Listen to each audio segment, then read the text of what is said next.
সংসারে ৩ সন্তানের মধ্যে ২ সন্তানই শারীরিক ও বাক প্রতিবন্ধী। তারা কথা বলতে পারে না, একা একা চলাফেরা করা কিংবা ঠিকমতো খেতেও পারে না।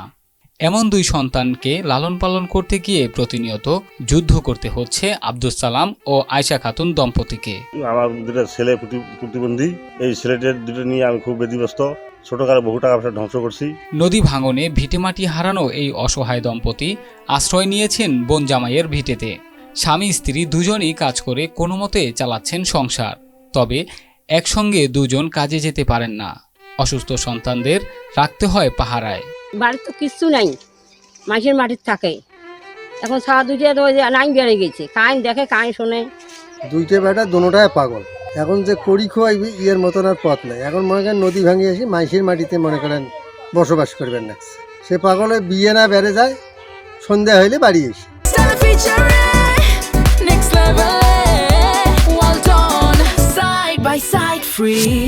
আব্দুস সালামের বড় ছেলে লিটনের বয়স ২৪ বছর এবং ছোট ছেলে রাকিবের বয়স ২০ বছর। তারা শারীরিক প্রতিবন্ধী হওয়ায় তাদেরকে রাখতে হয় বিশেষ নজরে, কেননা তারা মাঝে মধ্যেই নিজের অজান্তে দূরে কোথাও চলে যায়। তখন তাদেরকে খুঁজে আনতে অনেক কষ্ট হয় বাবা মায়ের। দুশ্চিন্তায় দিন ও রাত পার করতে হয় তাদের। জন্ম থেকে প্রতিবন্ধী এই ২ সন্তানের চিকিৎসার জন্য অনেক জায়গায় গেলেও ফিরতে হয়েছে বিফল হয়ে। দুটো লোক আমরা স্বামী স্ত্রী, একজন কাজে যাই, একজন বাচ্চাদের দেখি কোথায় যায় না যায়। এটা নিয়ে এসিয়ে গোসল করা লাগে, খাওয়া লাগে। সংসারের মধ্যে অভাব অনটন আমার মানে না বললেই হয় না, বলাও লাগে। খুব কষ্টে আমার দিন যায়। ছোটোকালে বহু টাকা পয়সা ধ্বংস করছি, তা কোনো ভালো মন্দ বোঝা যায় নাই। মানুষ বলছে যে টাকা পয়সা ধ্বংস না করিয়া থাক, এটা জন্মগত, ভালো হবে না। অসুস্থ ২ সন্তান আর দারিদ্রতা ছাড়া যেন কিছুই নেই আব্দুস সালাম ও আয়েশা খাতুন দম্পতির। বৃদ্ধ বয়সে প্রাপ্তবয়স্ক ২ প্রতিবন্ধী সন্তান নিয়ে মানবতার জীবনযাপন করছেন তারা। এই ছেলেটা সারাদিন মানে এইভাবে ঘুরি বেড়ায়, খাওয়া নাই দাওয়া নাই কিচ্ছু নাই, যে যেটা দেয় সেটাই খায়।